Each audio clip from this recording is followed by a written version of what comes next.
Sir మీరు ఏపీనా తెలంగాణనా? ఏపీనా? అయితే ఇప్పుడు నిర్మలా సీతారామన్ గారు జార్ఖండ్తో కంపేర్ చేస్తూ ఏపీకి నిధులు కేటాయిస్తాను అని చెప్పారు. అంటే ఇప్పుడు ఏపీకి మంచి రోజులు వచ్చాయన్నట్టు అనుకోవాలా? ఈ బడ్జెట్ ఏపీకి మంచి రోజులు ఎప్పుడు రావు. ఎందుకంటే నిర్మలా సీతారామన్ గారు మన తెలుగు ఆమె అయినా కానీ ఇప్పటి నుంచి కాదు కదా, దాదాపు 15 సంవత్సరాలు 20 సంవత్సరాల నుంచి ఆమె కేంద్రంతో పనిచేస్తుంది. ఒక దాదాపు 10 సంవత్సరాల నుంచి ఆమె మినిస్టర్ కింద ఉన్నారు, ఫైనాన్స్ మినిస్టర్ కింద. ఇప్పుడు దా చేయింది, మళ్ళీ ఇప్పుడు నిధులు కేటాయిస్తాను అంటున్నారే కానీ ఇప్పుడు వరకు ఏం చేయట్లేదు. అంటే ఇప్పుడు చేస్తాము అని చెప్పేసి హామీ ఇచ్చారు కదా, సో ఏమన్నా వర్కౌట్ అవుతుందేమో అనుకోవచ్చు కదా. ఎప్పుడు 10 years నుంచి ఎప్పుడు ఫర్గానే ఉంటారు కానీ ఏం యూజ్ లేదు. ఇప్పుడు ఫర్ ఎగ్జాంపుల్ అక్కడ కేంద్రంతో అంతా బాగుందంటారు, స్టీల్ ప్లాంట్ ఉంటుంది, స్టీల్ ప్లాంట్ మొత్తం కేంద్రం చేతిలోనే ఉంటుంది కదా, కానీ ఇష్యూ ఎప్పుడు ఇంకా అది కంటిన్యూగా సాగుతూనే ఉంటుంది కానీ ఎప్పుడు అది ఎండ్ కాదు. ఓకే, మరి ఇప్పుడు ఏపీకి కరెక్ట్గా నిధులు రావాలి, ఏపీ అనేది సక్సెస్ఫుల్గా ఉండాలి అంటే మీరు ఏం కావాలనుకుంటున్నారు? నిధులు కరెక్ట్ కావాలంటే ఇప్పుడు అందరూ యాక్చువల్లీ ఇప్పుడు భారతీయ జనతా పార్టీ కూడా it's one of the party in Andhra Pradesh. It's like A ruling party in Andhra Pradesh. So వాళ్ళు చేయగలిగితే ఇప్పుడు వరకు ఆ స్కోప్ వాళ్ళకి లేదు. అంటే ఆంధ్రప్రదేశ్లో కొంచెం దగ్గరగా ఉన్నారులే కానీ అధికారం ఎప్పుడూ లేదు. కానీ ఇప్పుడు కొన్ని సీట్లు ఉన్నాయి, ఎమ్మెల్యే సీట్లు ఉన్నాయి, ఎంపీ సీట్లు ఉన్నాయి, పైన అధికారం ఉంది. కానీ ఇప్పుడు వాళ్ళకు చేయగలిగితే వాళ్ళ సోర్సెస్ మొత్తం వాళ్ళ చేతిలో ఉంటుంది అన్నమాట. అంటే ఎందుకు ఓన్లీ ప్రత్యేకంగా బీజేపీ అంటున్నారు, టీడీపీ ఉంది, జనసేన ఉంది, వీటికంటే ఇవేమి చేయమంటారా? సో వాళ్ళ చేతిలో ఏముంటుంది, ఇప్పుడు నిధులు ఏమి రావాలంటే సోర్స్ ఏమి లేదు ఆంధ్రప్రదేశ్లో, పైనుంచి రావాలి. సో పైనుంచి చేయాలంటే మొత్తం బీజేపీనే ఫండ్స్ కానీ ఫైనాన్షియల్ సపోర్ట్స్ కానీ, లేదంటే ఇప్పుడు సెంట్రల్ రోడ్ రవాణా ఉంటుంది, ఆ రోడ్ రవాణా మొత్తం సెంట్రల్ గవర్నమెంట్ చేతిలో ఉంటుంది. సో వాళ్ళు ఓకే చెప్పి వాళ్ళు చేయగలిగే సత్తా వాళ్ళకి ఉంది. సో అది వీళ్ళు బ్యాక్ అండ్ సపోర్ట్ మొత్తం బీజేపీది అనమాట. ఇప్పుడు ఆంధ్రప్రదేశ్కి నిధులు బాగా వస్తున్నాయి కదా, నిర్మలా సీతారామన్ గారు చెప్పారు. సో ఇప్పుడు ఆంధ్రప్రదేశ్కి మంచి రోజులు వస్తున్నాయని అనుకోవచ్చు కదా. మరి అది డబ్బులు వస్తే మంచిదే కదా, అది పనులు అవుతాయి కదా. ఏపీ డెవలప్ అవుతుంది. ఏపీ అంటే ఏంటి తెలుసా? అమరావతి, పోలవరం. ఆంధ్రప్రదేశ్ అది వేరే విషయం.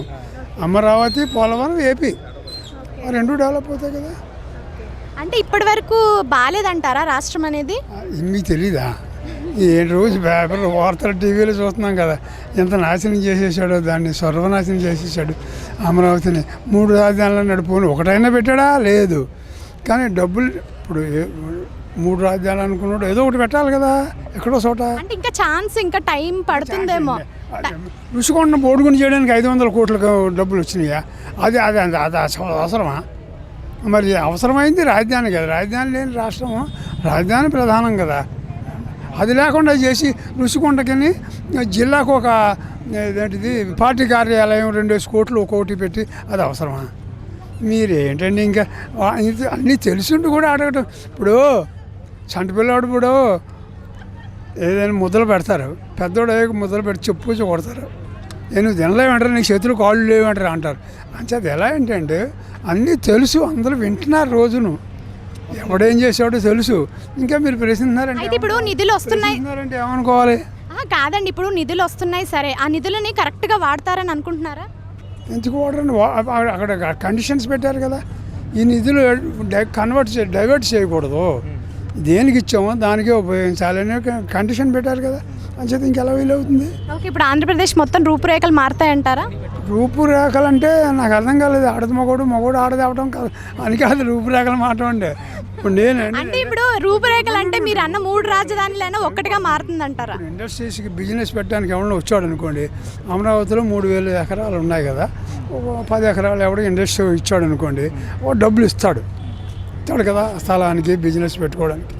దాన్ని బట్టి అలాగే ఆదాయం పెరిగితే గవర్నమెంట్కి, ప్రజలకి ఏమైనా అనుకున్న ప్రకారం చేయవలసి వస్తుంది. అది కొంచెం టైం పడుతుంది. అన్నప్రాసన నాడు ఆవకాయ పెట్టరు కదండి.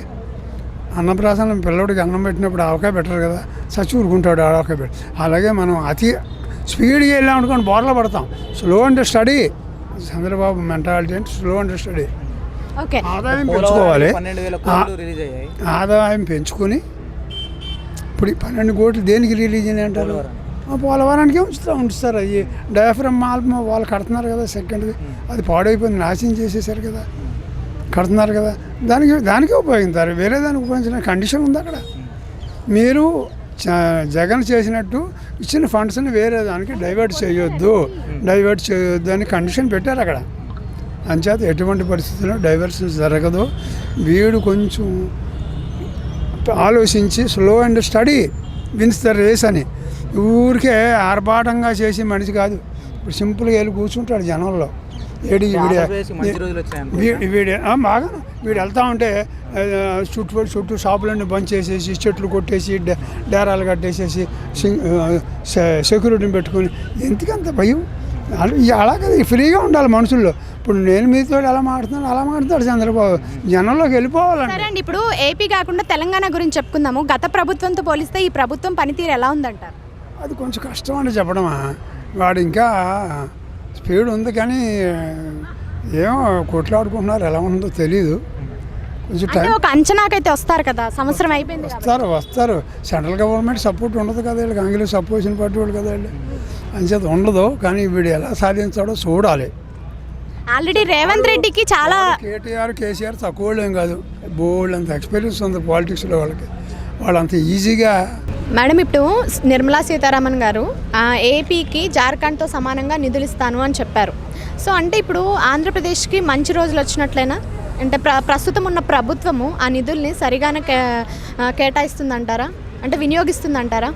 చంద్రబాబు నాయుడు గారు సీఎంగా ఉన్నంతకాలం ఎక్కడ నుంచి ఏ జార్ఖండ్ నుంచి అయినా ఏ దేశం నుంచి అయినా సరే నిధులంటూ వస్తే ఆయన ప్రతి రూపాయి రాష్ట్ర రక్షణకై, రాష్ట్రం బాగుకే పెడతారు కానీ ఆయన సొంత అకౌంట్లో వేసుకోరు. ఇప్పుడు ఆయనకి పవన్ కళ్యాణ్ గారు డిప్యూటీ సీఎంగా తోడున్నారు కనుక వీళ్ళిద్దరూ వచ్చిన అటువంటి నిధులలో ఒక్క రూపాయిని కూడా వేస్ట్ పోనివ్వకుండా ఇప్పుడు అమరావతి రాష్ట్రాన్ని ఎంతో డెవలప్ చేస్తారు. ఎంతో డెవలప్ చేయడం కోసమే వాళ్ళు ఇప్పుడు మళ్ళీ ప్రజలు వాళ్ళని ఎన్నుకొని, ప్రజలు వాళ్ళకి ఓటేసి ప్రజలు ఎన్నుకున్నారు. అది తప్పకుండా జరుగుతుంది, అది న్యాయమే జరుగుతుంది. నిర్మలా సీతారామన్ గారు ఇస్తున్న అటువంటి నిధులలో ఏ ఒక్క రూపాయి కూడా అన్యాయానికి బలవ్వకుండా ఈ చంద్రబాబు నాయుడు గారే కానీ, పవన్ కళ్యాణ్ గారే కానీ, నారా లోకేష్ గారే కానీ, ఇంకా మిగతా మంత్రివర్యులే కానీ ఎవరైనా కానీ అక్కడ ఆ రాష్ట్రం డెవలప్మెంట్కే పెడతారు. అదైతే మాత్రం పక్క. దీని గురించి మనం ఇంత ఆలోచించుకోవాల్సిన అవసరం లేదు. ఎందుకంటే చంద్రబాబు నాయుడు గారు నిన్న మొన్న వచ్చినటువంటి రాజకీయవేత్త కాదు. ఆయనకి గత 45 ఏళ్ల బట్టి అనుభవం ఉంది. అటువంటి వ్యక్తి వాళ్ళ రోజున ఒక రాష్ట్రాన్ని అంతటి వయసులో కూడా 74-78 ఏళ్ల వయసులో కూడా ఒక రాష్ట్రాన్ని పరిపాలిస్తున్నారు అంటే, ఒక ముఖ్యమంత్రి పదవిలో ఉండి ఒక రాష్ట్రాన్ని పరిపాలిస్తున్నారు అంటే దాన్ని బట్టి ఇక మనం అర్థం చేసుకోవచ్చు. అక్కడికి ఏ నిధులు వచ్చినా కానీ రాష్ట్ర భవిష్యత్తుకే ఉపయోగిస్తారు కానీ, రాష్ట్రం బాగుపడడానికే ఉపయోగిస్తారు కానీ రాష్ట్రంలో మాత్రం ఎక్కడ అన్యాయం జరగదు. ప్రస్తుతానికి ఏంటంటే ఇప్పుడు పేదలకి ఇళ్ళేంటి, తర్వాత వస్తున్నటువంటి ఖర్చులేంటి, ఇప్పుడు పింఛన్లేంటి, తర్వాత చదువులేంటి, తర్వాత ఉద్యోగాలేంటి. ఇప్పుడు రాష్ట్రంలో ఎంతోమంది నిరుద్యోగ యువత ఉంది ఆంధ్రప్రదేశ్ రాష్ట్రంలో. వాళ్ళకి ఉద్యోగాన్ని కోసం కూడా ఉపయోగిస్తారు. కొంత చదువులకు ఉపయోగిస్తారు, కొంత ట్రీట్మెంట్లకు ఉపయోగిస్తారు, కొంత పింఛన్లకు ఉపయోగిస్తారు, కొంత రోడ్లు, కొంత కరెంట్లు, కొంత వాటరు, ఇలా ప్రతి దానికి కూడా అక్కడ నుంచి కేంద్రం నుంచి వస్తున్న ప్రతి రూపాయిని కూడా వేస్ట్ చేయకుండా చక్కగా సద్వినియోగం చేసుకొని రాష్ట్రాన్ని ఆంధ్రప్రదేశ్ రాష్ట్రాన్ని సస్యశ్యామలం చేయగలిగేటువంటి దమ్ము ధైర్యం ఉన్న లీడర్ ఎవరమ్మా అంటే చంద్రబాబు నాయుడు గారు. ఆయనకి సపోర్ట్ చేసే దమ్ము ధైర్యం ఉన్న లీడర్ ఎవరమ్మా అంటే పవన్ కళ్యాణ్ గారు. వీళ్ళిద్దరూ కూడా రాష్ట్రాన్ని తీర్చిదిద్దారు. ఒకప్పుడు తెలంగాణ రాష్ట్రాన్ని తీర్చిదిద్దింది చంద్రబాబు నాయుడు గారే.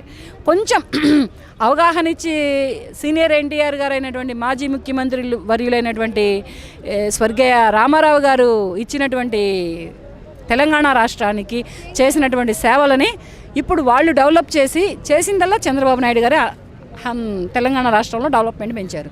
అలాగే ఇప్పుడు అమరావతి రాష్ట్రంలో డెవలప్మెంట్ చేయాలన్నా, అమరావతి రాష్ట్రం బాగుపడాలన్నా, అక్కడ నిరుద్యోగ భుక్తి దొరకాలన్నా, అక్కడ ఏది జరగాలన్నా కానీ చంద్రబాబు నాయుడు గారి హయాంలో పక్కా జరుగుతుంది. ఎక్కడ కూడా ఒక్క రూపాయి కూడా వేస్ట్ పోకుండా పవన్ కళ్యాణ్ గారే కానీ ఆయనే కానీ ఆచితూచి ఆలోచించుకొని రాష్ట్రానికి మంచి భవిష్యత్తుని ఇస్తారు. ఓకే, ఇప్పుడు ఏపీ గురించి మాట్లాడుకున్నాం. ఇప్పుడు తెలంగాణ విషయానికి వస్తే గత ప్రభుత్వంతో పోల్చుకుంటే ప్రస్తుతం ఉన్న ప్రభుత్వం పనితీరు ఎలా ఉందంటారు? ప్రస్తుతానికైతే నత్తనడకే నడుస్తుంది. ఇక్కడైతే మాత్రం తెలంగాణ రాష్ట్రంలో అయితే మాత్రం నత్తనడకే నడుస్తుంది. ఆయన ఇంటి నుంచి బయటికి రాకుండా పరిపాలించారు 9 ఏళ్ళు. తర్వాత ఇతను బయట తిరుగుతున్నా కానీ ఇతనికి ఏమీ చేరట్లేదా ప్రజల బాధలు, లేకపోతే తెలియట్లేదా ప్రజల కష్టాలు, లేకపోతే ఈయన దాకా ఎవరు మోసుకెళ్ళట్లేదా ప్రజలు అనుభవిస్తున్నటువంటి ప్రతి బాధని సాధకని అని నేను కూడా ఆలోచిస్తున్నాను. ఎందుకని అంటే రేవంత్ రెడ్డి గారు బిఫోర్ సీఎంగా ఉన్నప్పుడు ఉన్నటువంటి ఫైర్ సీఎం ఆఫ్టర్ అయితే లేదు. ప్రస్తుతానికైతే మరి పులి ముసుగు అంటే ఏ విధంగా చెప్తున్నారు ఫైర్ లేదని చెప్పేసి? అప్పుడు ఆయన ప్రతిదానికి దూకేవాడు. ఒక ఎంపీగా, ఎమ్మెల్యేగా, ఒక వార్డు కౌన్సిలర్గా, ఒక లీడర్ బాయ్గా ఉన్నప్పుడు ప్రతి లీడర్ బాయ్ దగ్గర నుంచి సీఎం దాకా ఎదిగారు అంటే అతని కృషి చాలా ఉంది. అతను కష్టపడి వచ్చిన వ్యక్తి, ఎవరిని అన్యాయం చేయకుండా, ఎవరికి మోసం చేయకుండా వచ్చారు. కానీ సీఎం పదవిలోకి వచ్చిన తర్వాత అతను చాలా అంటే చాలా సైలెంట్గా, కామ్గా ఉంటున్నారు. అప్పుడున్నటువంటి ఫైరు, ఒక ఎంపీగా, ఎమ్మెల్యేగా ఉన్నటువంటి ఫైరు, ఒక స్ట్రీట్ లీడర్గా, ఒక కౌన్సిలర్గా ఉన్నటువంటి ఫైరు ఇప్పుడు లేదు. ఆ ఉరుకులాట లేదు, ఆ ఫైరిజం లేదు, ఏమీ లేదు. కానీ జరుగుతుంది. మొన్ననేగా మరి వేరే రాష్ట్రం నుంచి మరి నిధులు పట్టుకొచ్చి మరి నిధులు పట్టుకొచ్చారు. అవి కరెక్ట్గా సద్వినియోగం చేస్తారంటారా? చేస్తారు. ఎందుకనంటే ఆయనకి ఏం కొడుకులు, ఒక 10 మంది కొడుకులు లేరు. రాష్ట్రంలో 4 విల్లాలు వేసి 4 ప్రాపర్టీస్ కొనుక్కోవడానికి ఉన్నది ఒకతే కూతురు. ఆ కూతురుకు పెళ్ళి అయిపోయింది. సీఎం బిఫోరే పెళ్ళి అయిపోయింది. ఆ అమ్మాయి పెళ్ళి ఆఫ్టరే సీఎం అయ్యారు ఈయన. ఇటువంటిప్పుడు ఇంకా ఆస్తులు అంతస్తులన్నీ ఎందుకు ఆయనకి? ఉండడానికి ఒక ఇల్లు, తిరగడానికి ఒక కారు, హ్యాపీగా వైఫ్ అండ్ హస్బెండ్ రిలేషన్ చాలా ఆయనకి. అతను మాత్రం న్యాయమే చేస్తాడు. ఎందుకనంటే అతను ఈ నిధులన్నీ తీసుకెళ్ళి అతని పర్సనల్ అకౌంట్లో వేసుకోరు, ప్రజలకే పెడతారు. ఇంకా తక్కువే వచ్చినటువంటి నిధులు కూడా చాలా వరకు తక్కువే ఉన్నాయి. అవి సరిపోవు. ఇంకా వస్తే, ఇంకా ఇస్తే తెలంగాణ రాష్ట్రాన్ని కూడా రేవంత్ రెడ్డి గారు సస్యశ్యామలం చేస్తారు. కాకపోతే దుడుసుపాటుతనం లేదు, ఫైర్ అనేది లేదు ఆయన దగ్గర. దేనికైనా సరే ఉరుకులాట లేదు, సైలెంట్గా ఉన్నారు. మరి ఆ సైలెంట్ అనేది వీడి కొంచెం ప్రజల్లోకి వచ్చి ప్రజాయాత్ర చేస్తే రేవంత్ రెడ్డి అంతటి మంచి నాయకుడు, రేవంత్ రెడ్డి అంతటి ముఖ్యమంత్రి ఇంకే రాష్ట్రంలో రారు అనిపించుకుంటారు. కానీ వస్తే బాగుండు అని ఒక పొలిటికల్గా అండ్ సినిమా విశ్లేషకురాలుగా నేను కూడా కోరుకుంటున్నాను. కానీ రావాలి. ఆయన బయటికి వస్తేనే ఆయనకు ప్రతిదీ తెలుస్తుంది. ఆయన ముసుకేసుకొని వస్తారా, మారువేషంలో వస్తారా, ఎలా అయినా రావాలి. కాకపోతే సీఎం హోదాలోనే వస్తారా, జనంతో వస్తారా, జనం లేకుండా వస్తారా, వచ్చినా కానీ ఆయన అంటూ బయటికి వస్తేనే, ప్రజల్లో తిరిగి ప్రజాయాత్ర చేస్తేనే ప్రజలకి సరైన నాయకుడు, సరైన ముఖ్యమంత్రి దొరికాడు మాకు ఈసారి కూడా రేవంత్ రెడ్డి గారే ముఖ్యమంత్రిగా రావాలి అని ప్రజలు ఎంచుకుంటారు. గత ప్రభుత్వంతో పోల్చుకుంటే ప్రస్తుత ప్రభుత్వం పనితీరు ఎలా ఉంది? బాగుంది, చాలా బ్రహ్మాండంగా ఉంది. సో నాకైతే చాలా బాగా నచ్చింది రేవంత్ రెడ్డి కాంగ్రెస్ ప్రభుత్వం. సో చాలా బ్రహ్మాండంగా రూల్ చేస్తుంది అనిపించింది. అంటే చాలా మిశ్రమ స్పందన అనేది వస్తుంది కదా, కొంతమంది బాగాలేదని, కొంతమంది బాగుందని. అది ఎవరి అభిప్రాయం వాళ్ళది. కేసీఆర్ గారి పరిపాలనలో కనుక చాలా వచ్చింది. అప్పుడు అనుకుంటే కేసీఆర్ పాలన అంత వన్ సైడ్ వారే కదా, అక్కడ స్పందన ఎక్కడ ఉంది? అప్పుడు వన్ సైడ్ వార్ అంటే అక్కడ బాగా చేశారని మీరు అనుకుంటున్నారు, కానీ అక్కడ బాగా ఏం జరగలేదు. బాగు అని నేను అనట్లేదు, కానీ బాగున్నా బాగోకపోయినా అక్కడ వన్ సైడ్ వార్ ఉంటుంది కదా. నెగిటివ్ పాజిటివ్ రెండు ఉంటుంది.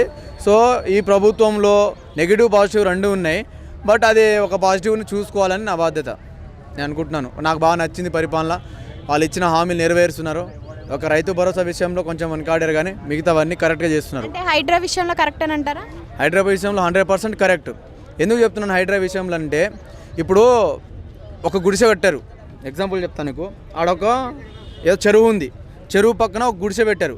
గుడిసె నేను పెట్టలే, నాకెవడో పెద్దోడు అండదండతో పెట్టుకుంటా. అంటే నాకు స్వయంసో ఎమ్మెల్యే సపోర్టు, స్వయంసో బిజినెస్ మ్యాన్ సపోర్ట్ ఉంది, నువ్వు 4 రోజులు బతుకురా ఆడని చెప్పేసి ఆడ ఫస్ట్ గుడిసె పెట్టించిన తర్వాత బిల్డింగ్లు లేపుతున్నారు కబ్జాలు చేసుకున్న తర్వాత. అర్థమవుతుందా? సో అలా కాకుండా అలా ఎన్నో బిల్డింగ్లు పడ్డాయి, చూసినారు కదా. ఇప్పుడు హైటెక్ సిటీ చుట్టుపక్కల ఎన్ని చెరువులు పోయినాయి. ఆ బిల్డింగ్లు కూల్చాలంటే ఎవరి తరం అవ్వట్లేదు. ఎందుకు చెప్తున్నానంటే నెక్స్ట్ జనరేషన్కి, అంటే ఇప్పుడు మన జనరేషన్కి, మన పిల్లల జనరేషన్కి ఒక చెరువు లాస్ట్ ఎండాకాలంలో, అంటే ఈ ప్రభుత్వం స్టార్ట్ అయిన ఎండాకాలంలో, అంటే ఎండాకాలంలో నవంబర్లో స్టార్ట్ అయింది కదా, అప్పుడు హైదరాబాద్కి తాగడానికి నీళ్ళు ఈ యూసఫ్గూడలో ఉంటారా మీరు? మియాపూర్ అయినా యూసఫ్గూడ ఈ కృష్ణానగర్లో తాగడానికి వాటర్ లేకుంటే ఏమంటారు కదా, ఫిల్టర్ వాటర్లు చేస్తారు కదా, వాళ్ళందరినీ 2 నెలలు బ్యాన్ చేశారు. తెలుసా నీకు? భూగర్భ జలాలు ఎండిపోయినాయి. భూగర్భ జలాలు మంచిగా ఉండాలంటే చెరువులు సిటీల మధ్యలో ఉండాలి. ఆ చెరువులను ఆగం పట్టించి చెరువులను కబ్జాలు చేసుకుంటుంటే ఈరోజు బాధపడవచ్చు, రేపు వాళ్ళ పిల్లల భవిష్యత్తు బాగుంటుంది. ఈరోజు వాళ్ళు మాకు రేవంత్ రెడ్డి నష్టపెట్టవచ్చు, కానీ నెక్స్ట్ జనరేషన్కి బాగు చేశాడని ఫీల్. ఎందుకంటే చెరువులు ఉంటేనే అందం. అర్థమవుతుందా? గొలుసుకట్టు చెరువు చదివారా మీరు ఎప్పుడైనా? గొలుసుకట్టు కాకితీయుల పరిపాలన, అదే పరిపాలన జరుగుతుంది ఇప్పుడు ఇక్కడ.